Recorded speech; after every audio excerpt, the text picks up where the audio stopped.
Мен бүгін сендерге бауырсақ деген ертегін оқып берейін, иә? Сендер мұқият тыңдаңдар, жарай ма?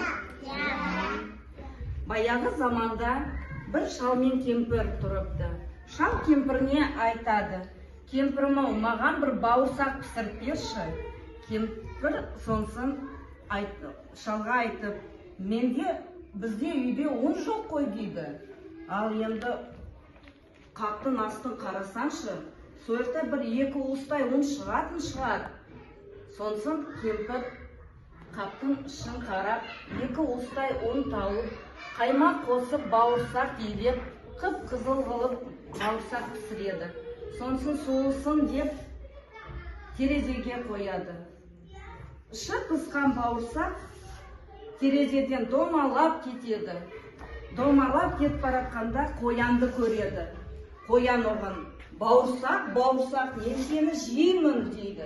Бауырсақ болса: "Жемеші мені қоян, мен саған өлең айтып беремін." Ал енді айта ғой: "Мен бауырсақ, бауырсақпын, мен атамнан қаштым, мен апамнан қаштым, мен қояннан да қашып кетем" деп қояннан қашып кетіпті. Сонсын ары кетіп бара жатып қасқырды көріпті.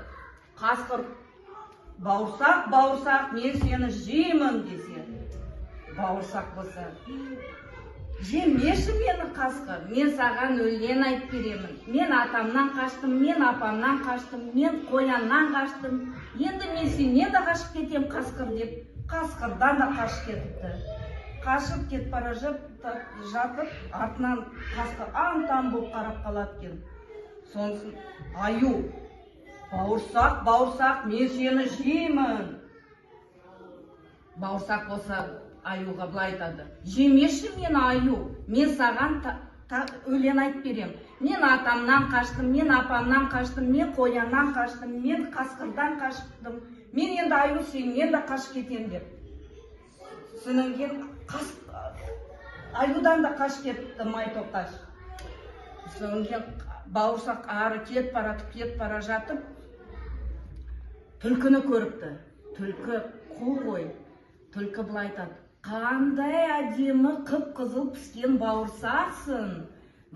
Содан кейін бауырсақ былай айтады: Түлкі былай айтады: "Мен сені жеймін" деп айтып жатса, содан кейін бауырсақ былай айтады: "Жемеші мені түлкі, мен саған өлең айтып берем. Мен атамнан қаштым, мен апамнан қаштым, мен қояннан қаштым, мен